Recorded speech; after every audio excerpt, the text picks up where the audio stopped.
Good morning student. आज हम पढ़ेंगे भौतिक और रासायनिक परिवर्तन। इससे पहले हमने भौतिक परिवर्तन की परिभाषा देखी थी, फिर रासायनिक परिवर्तन और क्रियाकलाप। आज हम पढ़ेंगे इसका अगला टॉपिक, लोहे में जंग लगना।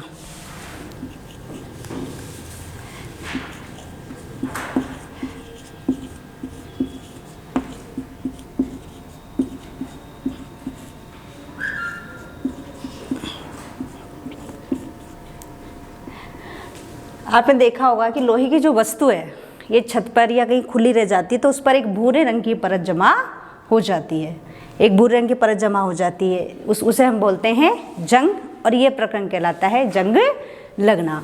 तो जो वस्तु, ये जो जंग है वो क्या करती है, पूरी तरह से उस वस्तु को नष्ट कर देती है, उस वस्तु को पूरा खराब कर देती है। तो जो जंग लगने का जो प्रक्रम है वो है कि जब हम लोहे को खुले में छोड़ते हैं, Fe लोहा जब हम खुले में छोड़ते हैं तो ये किससे अभिक्रिया करता है, ऑक्सीजन से।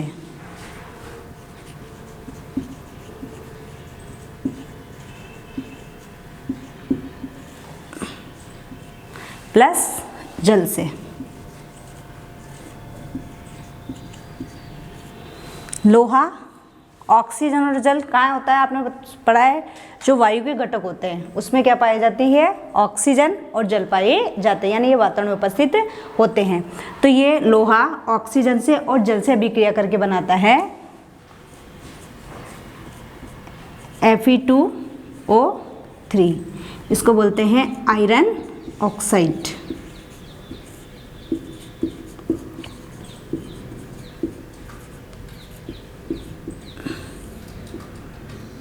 आयरन ऑक्साइड या जंग।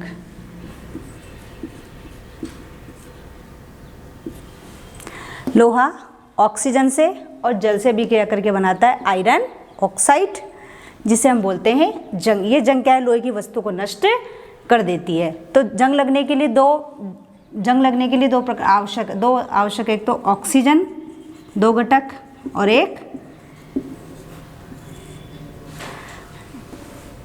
जलवाष्प। जंग लगने के लिए दोनों घटक आवश्यक, ऑक्सीजन और एक जलवाष्प। इनकी उपस्थिति में वो जंग लगती है और ये वस्तु को नष्ट कर देती है। अब हम कैसा करें कि वस्तु को जंग लगने से बचने से रोका जा सकता है, कि कैसे हम उनको जंग लगने से रोक सकते हैं। तो इसके लिए सबसे पहले करना चाहिए कि जो लोहे की वस्तु होती है उनके ऊपर एक तो पेंट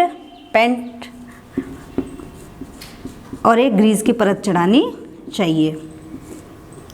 जब हमारे घर में भी हम नए लोहे की कुछ वस्तु लेके आते हैं तो सबसे पहले क्या करते हैं, उसके ऊपर पेंट कर देते हैं। तो आपने देखा पेंट क्यों करते हैं कि जो पेंट है या जो ग्रीस की परत उनके ऊपर चढ़ाई जाती है, यह लोहे की वस्तु पर जंग लगने से रोकती है। इससे क्या है, उन वस्तु पर जंग नहीं लगती है।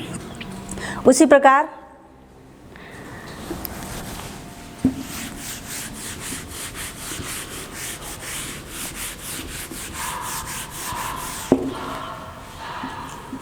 लोहे पर जस्ते की परत को चढ़ाना।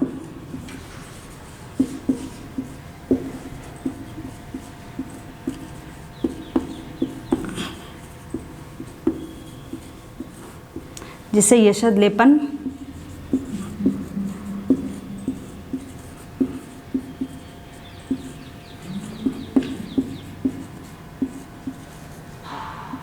या गैल्वेनाइजेशन बोलते हैं।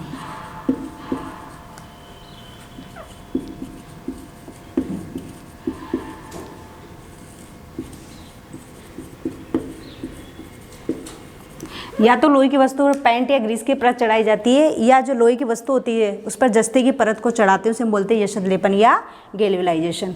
जो पानी का जो पाइप होता है उनके ऊपर क्या है कि इसकी जस्ते की परत चढ़ी होती है, जो उस पर जंग लगने से रोकता है।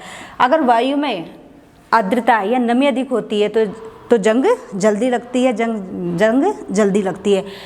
आपने देखा होगा जो जितने भी है लोहे से जैसे पुल बनाए जाते हैं, गाड़ियाँ, ट्रक आदि का ढांचा बनाया जाता है, तो उससे क्या है कि उस जंगले से हमें आर्थिक काफ़ी नुकसान होता है। उसी प्रकार जो समुद्र में जो जहाज़ वगैरह होते हैं उनमें क्या होता है कि एक तो जो जहाज़ का अधिकतर हिस्सा क्या है, पानी के संपर्क में रहता है तो उसमें जंग लगती है, उसका कुछ भाग ऊपरी कुछ भाग भी पानी की बूंदें गिरती रहती है, तो हर साल उसे बदला जा सकता है क्योंकि लगातार पानी में संपर्क रहने के कारण वो खराब हो जाता है और हर साल उसको बदला जाता है।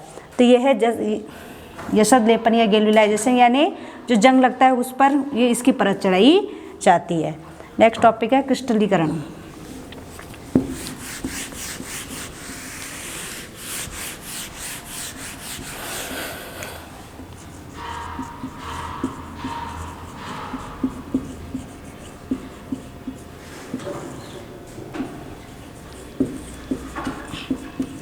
किसी विलयन से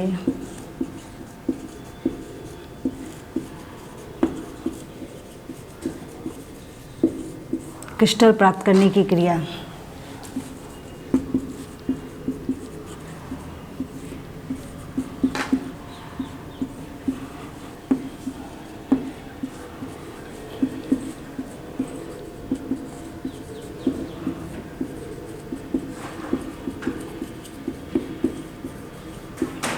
क्रिस्टलीकरण कहलाती है।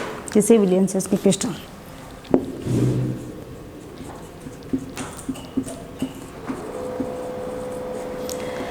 जैसे आपने देखा होगा जब हम नमक प्राप्त करते हैं तो नमक को कौन समुद्र से वाष्पीकरण की विधि के द्वारा प्राप्त किया जाता है, यानी जो समुद्र का पानी उसका वाष्पन किया जाता है और उसके द्वारा नमक प्राप्त होता है।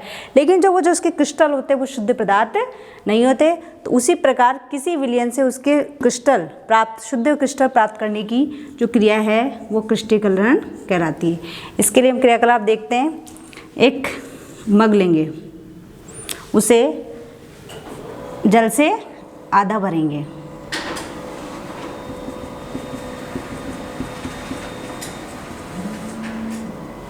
अब इसमें 1 चम्मच कॉपर सल्फेट, 1 चम्मच लेंगे काहे का विलयन, कॉपर सल्फेट जिसे हम बोलते हैं नीला थोथा, और इसमें कुछ बूंदे किसकी डालेंगे, तनु सल्फ्यूरिक अम्ल H2SO4 तनु सल्फ्यूरिक अम्ल। अब हम इसे क्या करेंगे, इसके विलयन को गर्म करेंगे। हाँ, इसमें पात्र हमने लिया, उसमें आधा जल से भरा, उसमें 1 चम्मच हमने क्या डाली, कॉपर सल्फेट नीला थोथा, और कुछ बूंदे क्या डाली, तनु सल्फ्यूरिक अम्ल की। अब हम क्या करते हैं, जल को गर्म करते हैं। जैसे जल उबलना प्रारंभ कर दे तो उसमें जल लिया, उसमें कुछ बूंदे तनु सल्फ्यूरिक अम्ल की डाली।